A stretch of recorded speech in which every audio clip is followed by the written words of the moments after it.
বিসমিল্লাহির রহমানির রহিম। আসসালামু আলাইকুম। কেমন আছেন আপনারা সবাই? আশা করি ভালো আছেন। আমি রুজিনা কুকিং এর ব্লগে চলে আসলাম আপনাদের সামনে। আজকে একটা রেসিপি নিয়ে। আমার আজকের রেসিপি গুঁড়া দুধ দিয়ে খুব সহজেই কালো জাম মিষ্টি, একদম পারফেক্ট মেজারমেন্ট ঠিক রেখে কীভাবে করে কালো জাম মিষ্টি তৈরি করবেন সেই রেসিপিটা আজকে শেয়ার করবো। তো কথা না বলে চলুন মূল রেসিপিতে চলে যাই, দেখে নিই আজকের এই মজাদার, অনেক সুস্বাদু গুঁড়া দুধের এই কালো জাম মিষ্টি রেসিপিটা। আমার আজকের রেসিপি ভালো লাগলে এই ধরনের মজার এবং নিত্য নতুন রেসিপি পাওয়ার জন্য আমার ইউটিউব চ্যানেলে সাবস্ক্রাইব করে আমার ইউটিউব চ্যানেলের সাথেই থাকবেন। পাশে থাকা বেল আইকনটা ক্লিক করে রাখবেন যাতে কোনো নতুন ভিডিও আপলোডের সাথে সাথে আপনার কাছে চলে যায়। তো চলুন মূল রেসিপি দেখে নেই, আর না টেনে পুরো রেসিপি দেখবেন। আমি আশা করবো আমার এই আজকের এই সহজ এবং মজাদার কালো আমি এক পিস মিষ্টি আপনাদেরকে কেটে দেখাই। দেখুন মাশাআল্লাহ কতটা সহজে মিষ্টিগুলো কেটে যাচ্ছে। দেখুন দেখুন একদম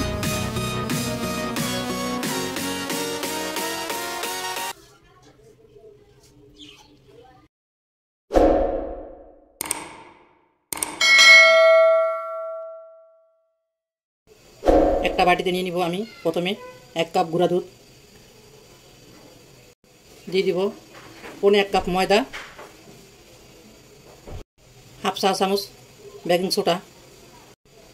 প্রথমে আমি এই উপকরণগুলো সব একসাথে হাত দিয়ে একটু ভালো করে মিলিয়ে নিব। আমার হাঁটা দেওয়া আছে অলরেডি,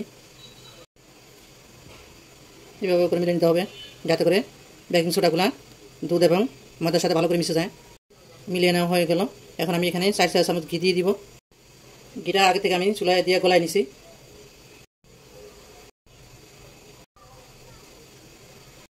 ঘি দেওয়া এইভাবে করে একদম ময়দার সাথে ভালোভাবে মিক্স করে নিতে হবে। ঘিয়ের পরিবর্তে এখানে বাটার দেওয়া যাবে। তো এই তো ঘি আমার মিক্স করে নেওয়া হয়ে গেল। এখন আমি এখানে হাফ কাপ তরল দুধ দিয়ে নিব। আমি অল্প অল্প করে দুধ দিয়ে একটা ব্যাটার করে নিব। ব্যাটারকে একটা ডো তৈরি করে নিব, আর কি আঠালো একটা ডো। এখন আমি অল্প অল্প দুধ দিয়ে আমি ডোটাকে তৈরি করে নিব। ফ্রিজ থেকে বের করে কখনো ঠান্ডা দুধ দিয়ে কখনো এই ডোটা তৈরি করবেন না, তাহলে মিষ্টিগুলো হবে না, শক্ত হয়ে যাবে। চেষ্টা করবেন আপনারা যদি পারেন দুধকে জ্বালাইয়া তারপর একটু ঘন করে নেবেন, তো এটা খেতে অনেক মজা হবে।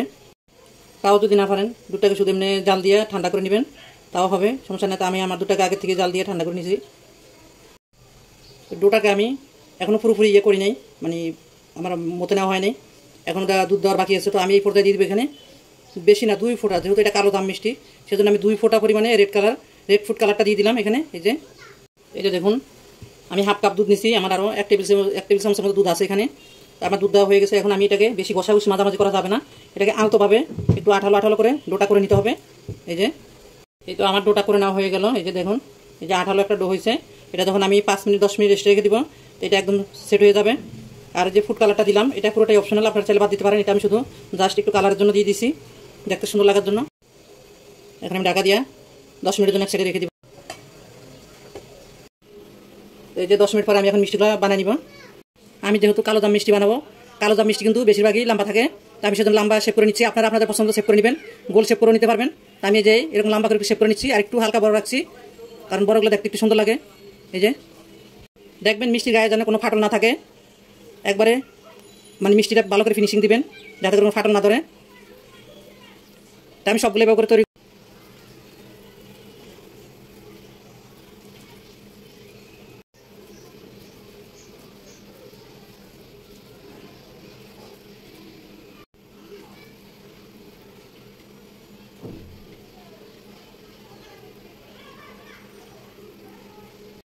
এই তো মিষ্টিগুলো সব আমার তৈরি করে নেওয়া হয়ে গেল। এখন আমি চুলার কাছে চলে যাবো। এদিকে চুলায় আমি বড় একটা কড়াই বসাইছি। দেখেন কড়াইটা কিন্তু একদম সরানো, একদম অনেক মানে ভিতরে অনেক জায়গা। তা আমি এখানে পর্যাপ্ত পরিমাণে অনেক তেল দিয়ে দিচ্ছি যাতে আমার মিষ্টিগুলো ডুবে থাকে এই তেলের ভিতরে। চুলার আগুন কিন্তু একদমই বাড়ানো যাবে না, একদম লোতে রাখতে হবে। রাখি এই যে এবার হাত দিয়ে বারবার চেক করে দেখবেন যাতে তেলটা যখন একদম আপনার হাত ছয় মতো করে, তখন আপনি মিষ্টিগুলো এখানে দিয়ে দিবেন। এখন আমি মিষ্টিগুলো দিয়ে দিব। বিসমিল্লাহ।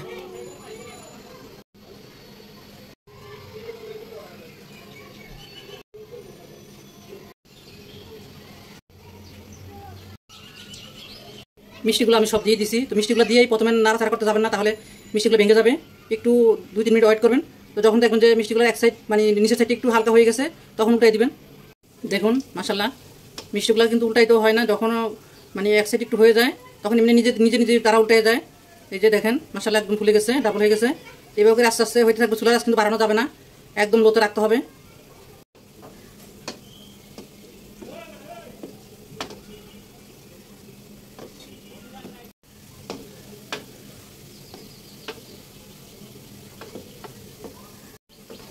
মিষ্টিগুলো কিন্তু এখন ভাজা একদম প্রায় শেষ পর্যায়ে। তো এখন এই অবস্থা কিন্তু নাড়াচাড়া বন্ধ করা যাবে না, হালকাভাবে এপিট ওপিট করে বারবার মানে উল্টে পাল্টা দিতে হবে, যাতে করে চারদিক সমানভাবে এক কালার হয়। যেহেতু এগুলো কালো জাম মিষ্টি, তো এগুলো একটু গাঢ় করেই বাছতে হবে। তো দেখুন আমার মিষ্টিগুলো কিন্তু একদম কমপ্লিট বাছতে বাছতে একদম সময়টা লাগছে আপনার 12 থেকে 13 মিনিট। মানে চুলার আঁচ একদম লো করে দিয়ে এভাবে করে ভেজে নেবেন মিষ্টিগুলো, দেখবেন ভিতরটা একদম পারফেক্ট হবে, উপরটাও কালারটাও সুন্দর আসবে।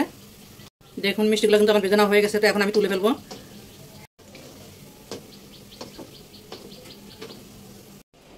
চুলায় একটা ফ্যান বসাই দিছি। চেষ্টা করুন বড় সাইজের একটা মানে মেলা খোলা যেটা বলে, মানে বড় সাইজের একটা পাতিল দিবেন, যাতে করে মিষ্টিগুলা ভালোভাবে এখানে বসতে পারে। আর যদি চিবা চাবা হয় তাহলে মিষ্টিগুলা মানে রস শিরা ঢুকতে চাইবে না। তো আমি দিয়ে দেবো এখানে 1.5 কাপ চিনি। এটা হাফ কাপের একটা কাপ, মানে হাফ কাপ মেজারমেন্ট। এটা 3 কাপ আমি দিয়ে দিব। 3 কাপ দিলে 1.5 কাপ হবে। তো আমি প্রথমে 1 কাপ দিলাম, মানে হাফ কাপ দিলাম আর কি, আরও 2বার দিব এটা দিয়ে। এই যে চিনিটা দেখতে পাচ্ছেন, এটা কিন্তু ব্রাউন কালার চিনি, যেটা লাল চিনি বলে, সেটা এটা দিয়ে দিলাম হাফ কাপ। লাল চিনিটাতে দিতে হবে এমন কোনো কথা নাই, এটা আমার ঘরে আছে সেজন্য আমি দিয়ে দিলাম। আপনারা শুধু সাদা চিনি দিতে পারবেন, অথবা লাল চিনি যদি ঘরে থাকে শুধু লাল চিনিটাও দিতে পারবেন। ওইটা আমার ঘরে আছে, আমি সেজন্য মানে এটা কালো জাম মিষ্টি সেজন্য শিরাটা আমি লাল চিনি দিয়ে দিলাম। যাই হোক, 1.5 কাপ চিনির সাথে আমি দিয়ে দিব 3 কাপ পানি।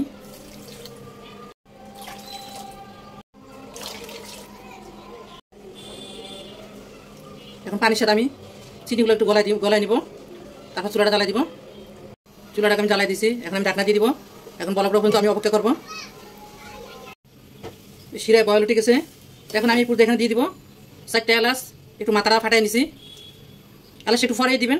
প্রথমে দিলে যেটা হয় মানে গ্রানটা মানে ফ্লেভারটা একদম মানে কিরকম গাঢ় হয়ে যায়, বেশি মানে কেমন যেন একটা বেশি বেশি গ্রান হয়ে যায় ফ্লেভার, সেজন্য পরে দিবেন। পরে দিলে একটা মিষ্টি মিষ্টি গ্রান থাকে, ভালো লাগে খেতে।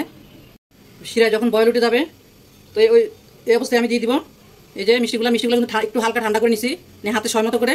মিষ্টিগুলো কখনো তেলের থেকে তুলে গরম অবস্থায় দিবেন না, তাহলে মিষ্টিগুলো শুষে যাবে আর শিরাটা ভালোভাবে ঢুকবে না। এই তো আমি দিয়ে দিব এখন মিষ্টিগুলো। বিসমিল্লাহ। এখন আমি দিয়ে দিব ঢাকনা। আমি এই অবস্থায় কিন্তু এখন চুলার আঁচটা মিডিয়াম এবং লো হিটের মাঝামাঝি আছে। এখন আমি এই যে ছিদ্রটা আছে এটাও বন্ধ করে দিব, এই ছিদ্রটা এটাও বন্ধ করে দিব একটা লং দিয়া। এখন আমি 6 থেকে 7 মিনিট এভাবে ঢাকনা দিয়া মিষ্টিগুলো আমি রান্না করব। তারপর আমি চুলার আঁচটা বন্ধ করে দিব। এই 6-7 মিনিটের ভিতরে আমি 2 থেকে 3 বার এভাবে করে ধরে 2 সাইড ধরে একটু ঢাকাই দিব, এভাবে করে নাড়াচাড়া করে দিব। সরাসরি ঢাকনাটা তুলব না। গড়ি ধরে 7 মিনিট আমি এভাবে করে জাল দিয়ে নিছি। অলমোস্ট তৈরি হয়ে গেল আমার দারুণ মজার গুঁড়া দুধের কালো জাম মিষ্টি। এই যে দেখুন, মাশাআল্লাহ, আলহামদুলিল্লাহ। এখন আমি কিন্তু চুলাটা অফ করে দিলাম, দিয়ে আমি ঢাকনা দিয়ে এই অবস্থায় 1.5 থেকে 2 ঘন্টা রাখবো। 1.5 থেকে 2 ঘন্টা রাখলেই এনাফ, এর থেকে বেশি রাখতে হয় না। তারপরে যদি চান আর 1 ঘন্টা রাখতে পারবেন, 3 ঘন্টা রাখতে পারবেন। এর ভিতরে মিষ্টির ভিতরে শিরাটা ভালো করে ঢুকে যাবে। তো চলে আসবে আমি আবার 1.5 থেকে 2 ঘন্টা পরে। দেখুন মাশাআল্লাহ, 2 ঘন্টা পরে আমার কালো জাম মিষ্টিগুলার ফাইনাল লুক দেখুন। কালারটা মাশাআল্লাহ কত সুন্দর। দেখেন একদম শিরাগুলো খেয়ে আমার মিষ্টিগুলো একদম রসে টইটুম্বর হয়ে গেছে। এখন আমি সার্ভ করার জন্য একটা প্লেটে নিয়ে নিব। আজকের আমার এই সহজ গুঁড়া দুধ দিয়ে কালো জামের রেসিপি যদি ভালো লেগে থাকে, ভিডিওতে লাইক দিয়ে শেয়ার দিয়ে দিবেন, আপনার কাছের মানুষদেরকে দেখার সুযোগ করে দিবেন। সময় দিয়ে এতক্ষণ রেসিপিটা দেখার জন্য অনেক অনেক ধন্যবাদ। তো একবার হলো এই কালো জাম মিষ্টিটা তৈরি করে খাবেন, না খেলে তো বুঝতেই পারবেন না আসলে এই মিষ্টিটা কতটা পারফেক্ট আর কতটা মজা। একদম সহজ সিম্পল, একবার দেখলেই তৈরি করে নিতে পারবেন এই রেসিপিটা। তো যে সকল আপুরা ভাইয়ারা ইতিমধ্যে আমার ইউটিউব চ্যানেলটাকে সাবস্ক্রাইব করছেন তাদেরকে অসংখ্য ধন্যবাদ। আর যারা এখনো করেনি প্লিজ আমার ইউটিউব চ্যানেলটাকে সাবস্ক্রাইব করে আমার ইউটিউব চ্যানেলের সাথেই থাকবেন। রেসিপিটা আছে পর্যন্তই, দেখাবো নতুন করে রেসিপি নিয়ে পরবর্তী ভিডিওতে। আল্লাহ হাফেজ।